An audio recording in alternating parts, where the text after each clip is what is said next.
आपको पूरे दिन में कुछ भी खाने को नहीं मिलेगा। ये एक ऐसी जेल है जहाँ पर हर फ्लोर पर 2 लोगों को रखा जाता है। हर फ्लोर का एक नंबर है, जिसका जितना कम नंबर होगा वो उतना ही ऊपर होगा। और ये खाने का प्लेटफॉर्म भी ऊपर के फ्लोर से होता हुआ नीचे वाले फ्लोर पर आकर 2 मिनट के लिए रुकता है। अब ऊपर के लोग तो खा लेते हैं, लेकिन जैसे जैसे खाना नीचे जाता है तो नीचे के लोगों को तो बर्तन तक सूंघने को नहीं मिलते। भूख से परेशान होकर लोग वो सारी चीजें करने के लिए तैयार हो जाते हैं जिनके बारे में आप सोच भी नहीं सकते। तो कहानी की शुरुआत में हम गोरेंग नाम के एक आदमी को देखते हैं। उसकी जबान खुली तो अपने आप को 48वें फ्लोर पर पाता है। उसके सामने एक बूढ़ा आदमी था जिसका नाम था त्रिमगासी।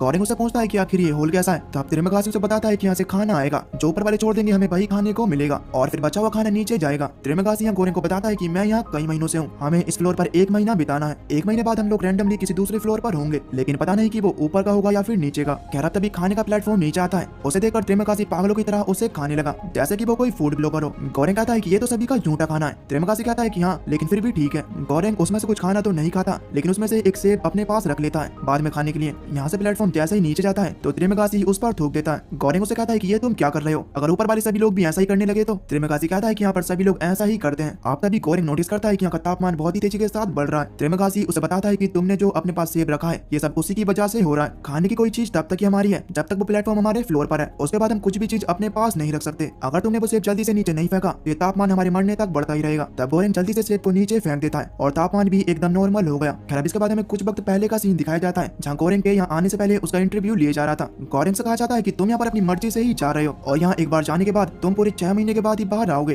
खैर यहाँ गोरेंग त्रिमगासी को बताता है कि मैं यहाँ पर इसलिए आया ताकि मैं अपनी सिगरेट पीने की लत को छोड़ सकूं और अपनी इस बुक को पढ़ सकूं और यहाँ से मुझे एक डिग्री भी मिलेगी। डिग्री का नाम सुनकर त्रिमगासी एकदम हैरान रह गया। वो कहता है कि ऐसे तो मुझे 2 डिग्री मिल जानी चाहिए। मैं यहाँ पर पिछले 1 साल से हूँ। यहाँ हर किसी आने वाले को अपने साथ एक चीज लाने का मौका दिया जाता है। वो कोई भी चीज अपने साथ ला सकता है। गोरेंग तो अपने साथ बुक लेकर आया था और अब त्रिमगासी क्या लेकर आया था वो तो हमें अभी पता नहीं है। इसके बाद गोरेंग त्रिमगासी से पूछता है कि आखिर तुम यहाँ पर कैसे आए। तब त्रिमगासी उसे बताता है कि मैंने अपने टीवी पर एक एड देखा था जिसमें चाकू के बारे में दिखाया जा रहा था जिससे किसी भी चीज को बहुत ही आसानी के साथ काटा जा सकता है। ये देखकर मैंने बहुत ही मन के साथ उस चाकू को खरीद लिया। लेकिन अगले ही दिन एक और चाकू का एड आता है जो कि उससे भी बढ़िया था। ये देखकर मेरा दिमाग खराब हो गया और मैंने अपना टीवी अपनी विंडो से नीचे फेंक दिया, लेकिन वो टीवी नीचे जा रहे एक लड़के के ऊपर गिर गया जिससे उसकी ऑन द स्पॉट ही मौत हो गई। मेरे पास 2 रास्ते थे, या तो मैं पागल खाने जा सकता था या तो यहाँ पर आ सकता था। तब मैंने यहाँ पर आना पसंद करा। गोरेंग उससे पूछता है कि आखिर यहाँ कितने फ्लोर हैं। तब त्रिमगासी कहता है कि पता नहीं, मैं पिछली बार तो 132वें फ्लोर पर था जहाँ खाने का एक दाना तक नहीं पहुँचता था। तब गोरेंग पूछता है कि तो फिर तुम वहाँ पर जिंदा कैसे रहे। तब त्रिमगासी उसकी बातों का कोई भी ठीक से जवाब नहीं देता। इसके बाद गोरेंग चिल्लाकर ऊपर और नीचे वाले लोगों को समझाने की कोशिश करता है कि अगर वो अपने हिसाब का खाएं तो सभी तक खाना पहुंच जाएगा। ये सुनकर नीचे वाले लोग कहते हैं कि अगली बार हमारे लिए और वाइन छोड़ देना। तब त्रिमगासी उन पर टॉयलेट कर उनसे कहता है कि ये लो वाइन। त्रिमगासी गोरेंग से कहता है कि नीचे वाले लोगों को इतनी ज्यादा इज्जत नहीं देते। तब गोरेंग कहता है कि अगली बार वो ऊपर आ सकते हैं। त्रिमगासी कहता है कि अगली बार वो भी हमारे साथ ऐसा ही करेंगे, यहाँ नीचे वाले लोगों के साथ ऐसा ही होता है। खैर गोरेंग त्रिमगासी से पूछता है कि मैं तो अपने साथ बुक लेकर आया था, तुम अपने साथ क्या लेकर आए थे। तब त्रिमगासी बताता है कि ये चाकू। ये देखकर गोरेंग थोड़ी देर के लिए तो हैरान रह गया। इसके बाद जब प्लेटफॉर्म नीचे आया तब आज गोरेंग भी कुछ थोड़ी बहुत चीजें खाता है। खैर अगले दिन जब गोरेंग अपनी किताब पढ़ रहा था तब अचानक से एक आदमी ऊपर से नीचे गिरता है जिसका खून गोरेंग के मुंह पर आ गया। गोरेंग त्रिमगासी से पूछता है कि ये क्या था। तब त्रिमगासी कहता है कि तुम इसके बारे में ज्यादा मत सोचो, यहाँ पर लोग अक्सर नीचे कूद कर मरते रहते हैं। गोरेंग को त्रिमगासी की बातों को सुनकर उस पर थोड़ा सा होने लगा और अब तब धीरे धीरे करके किसी साइको की तरह हरकतें कर रहा था। गोरेंग उसे पूछता है कि आखिर तुम कौन कौन से फ्लोर्स पर गए हो। तब त्रिमगासी उसे कई सारे फ्लोर्स के बारे में बताता है। उनमें से सबसे नीचे 132वें फ्लोर पर वो सबसे नीचे था। गोरेंग उसे पूछता है कि जब वहाँ तक खाने नहीं पहुंचता तो आखिर तुम वहाँ पर 1 महीने तक जिंदा कैसे रहे और हर फ्लोर पर 2 बंदे